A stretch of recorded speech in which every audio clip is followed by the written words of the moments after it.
സ്വർണ്ണവില ഏത് സമയവും വലിയ കുതിപ്പ് നടത്താൻ സാധ്യതയുണ്ട്. സ്വർണ്ണവിലയിൽ നിർണായകമായ ഒന്നാണ് അമേരിക്കയും ഇറാനും തമ്മിലുള്ള ചർച്ച.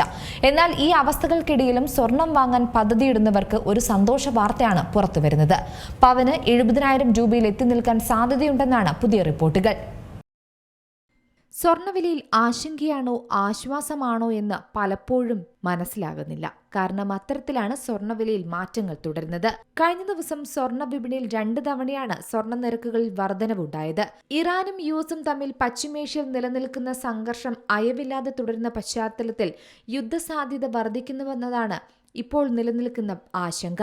ആയതിനാൽ തന്നെ രാജ്യാന്തര വിപണിയിൽ സ്വർണ്ണവില ഔൺസിന് $5,000 നിലവാരത്തിൽ തങ്ങി നിൽക്കാൻ സഹായിക്കുന്നതും ഇതുതന്നെയാണ്. മറുവശത്ത് US ഫെഡറൽ റിസർവിന്റെ കഴിഞ്ഞ യോഗത്തിന്റെ മിനിറ്റ്സിൽ സമീപഭാവിയിൽ പലിശ നിരക്ക് കുറയ്ക്കുന്നത് സംബന്ധിച്ചുള്ള അവ്യക്തത തെളിവാകുകയാണ്. ഇത് US ഡോളറിന്റെ മൂല്യം ഇടിയാനുള്ള സാധ്യതയും മങ്ങിയിട്ടുണ്ട്. കൂടാതെ സ്വർണ്ണവിലയിൽ ചാഞ്ചാട്ടം നിഴലിക്കുന്നതും ഇത് കാരണമായിട്ടുണ്ട്. രാജ്യാന്തര വിപണിയിൽ ഉണ്ടാകുന്ന മാറ്റങ്ങളെ ചുവടുപിടിച്ചാണ് ആഭ്യന്തര വിപണിയിലും സ്വർണ്ണ നിരക്കുകൾ മാറി മറിഞ്ഞുകൊണ്ടിരിക്കുന്നത്. ഇന്ന് 1 പവൻ സ്വർണ്ണാഭരണം വാങ്ങണമെങ്കിൽ 1,30,000 രൂപയെങ്കിലും നൽകണം. കാരണം ഇന്നത്തെ വിലയും അതോടൊപ്പം ചുരുങ്ങിയത് 5% പണിക്കൂലിയും സ്വർണത്തിനും പണിക്കൂലിക്കും മേൽ ഈടാക്കുന്ന 3% GST നികുതിയും ഹോൾമാർക്കിംഗ് ചാർജ് ഇനത്തിൽ ഈടാക്കുന്ന 45 രൂപയും 18% അതിനോടൊപ്പം ചേർക്കുന്ന GST നികുതിയും ചേർത്താലാണ് ഇത്രയധികം തുക വരിക. മാത്രമല്ല ഇഷ്ടപ്പെട്ട ആഭരണം അതായത് ഡിസൈൻ അനുസരിച്ച് മാറി വാങ്ങുമ്പോൾ പണിക്കൂലി ഇനിയും വർദ്ധിക്കും. ആയതിനാൽ തന്നെ സ്വർണ്ണവില എന്നും ഞെട്ടിക്കുന്ന ഒന്നാണ്. മാത്രമല്ല സെപ്റ്റംബർ മുതൽ കുത്തനെ ഉയർന്നുകൊണ്ടിരിക്കുന്ന സ്വർണ്ണവിലയാണ് നാം കാണുന്നത്. ജനുവരി 29-ന് 1 ഗ്രാമിന് 16,800 രൂപയും 1 പവൻ സ്വർണത്തിന് 1,34,000 രൂപയുമായി ചരിത്രത്തിലെ ഏറ്റവും ഉയർന്ന നിലവാരത്തിൽ എത്തിയിരുന്നു.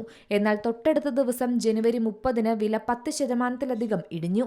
ശ്രദ്ധേയമായ ഒരു കാര്യം എന്ന് പറഞ്ഞാൽ 15 ദിവസത്തിനിടെ സ്വർണ്ണവിലയിൽ വലിയ ഏറ്റക്കുറച്ചിലുകളും രേഖപ്പെടുത്തി. മാത്രമല്ല ഇത്രയധികം വില വർദ്ധിച്ചു നിൽക്കുന്ന സാഹചര്യത്തിലും സ്വർണത്തിന് ഡിമാൻഡ് കൂടുകയാണ്. ഇന്ത്യക്കാർക്കാണെങ്കിൽ പ്രത്യേകിച്ച് അവരുടെ ജീവിതത്തോട് അത്രത്തോളം പ്രാധാന്യമുണ്ട് സ്വർണത്തിനും. ഓരോ ആഘോഷങ്ങൾക്കും അത്രയേറെ പ്രാധാന്യം സ്വർണത്തിന് ഇവർ നൽകുന്നു. അങ്ങനെയുള്ള സ്വർണത്തിന്റെ അടുത്ത കാലത്തുണ്ടായ വിലവർധനവ് ശരിക്കും പറഞ്ഞാൽ നിക്ഷേപകർ ഒഴികെ ഏതെങ്കിലും സാധാരണക്കാരെ ബാധിച്ചിട്ടുണ്ടെങ്കിൽ അത് ഇന്ത്യക്കാരെ മാത്രമായിരിക്കും. അങ്ങനെയുള്ള സാഹചര്യത്തിൽ സ്വർണ്ണവില അടുത്തെങ്ങും കുറയുമോ എന്നാണ് ഉയരുന്ന ചോദ്യം. എന്നാൽ വില കുറയുമെന്ന് തന്നെയാണ് പറയുന്നത്. പവന് 80,000 രൂപയിൽ താഴെ വീണ്ടും എത്താൻ സാധ്യതയുണ്ടെന്നാണ് പുതിയ പ്രവചനങ്ങൾ. അടുത്ത സ്വർണ്ണവില ക്രമാതീതമായി ഉയർന്നത് സാധാരണക്കാർക്ക് താങ്ങാൻ പറ്റിയില്ല. എന്നാൽ പ്രതീക്ഷിച്ച മാറ്റമാണ് ഇനി വരാനിരിക്കുന്നത്. ചില കണക്കുകൾ പ്രകാരം സ്വർണ്ണവില ഇരട്ടിയാകുമെന്നും പ്രവചനങ്ങളുണ്ട്. ആഗോള സാമ്പത്തിക സ്ഥിരതയും ലോകമെമ്പാടുമുള്ള സർക്കാരുകൾ സ്വർണം വൻതോതിൽ സംഭരിക്കുന്നതുമാണ് ഈ കുതിപ്പിന് കാരണം. എന്നാൽ അനിശ്ചിതത്വങ്ങൾക്കിടയിലും സ്വർണം വാങ്ങാൻ പദ്ധതിയിടുന്നവർക്ക് സന്തോഷ വാർത്തയുണ്ട്.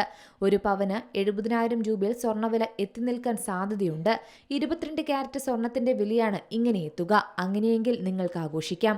അതിന്റെ കാരണമായി പറയുന്നത് ആഗോള സാമ്പത്തിക കാര്യങ്ങളുമായി ബന്ധപ്പെട്ട സംഗതികളാണ്. റഷ്യ സ്വർണത്തിന്റെ ആവശ്യകത കുറയ്ക്കുകയാണെങ്കിൽ വില വലിയ തരത്തിൽ കുറയും.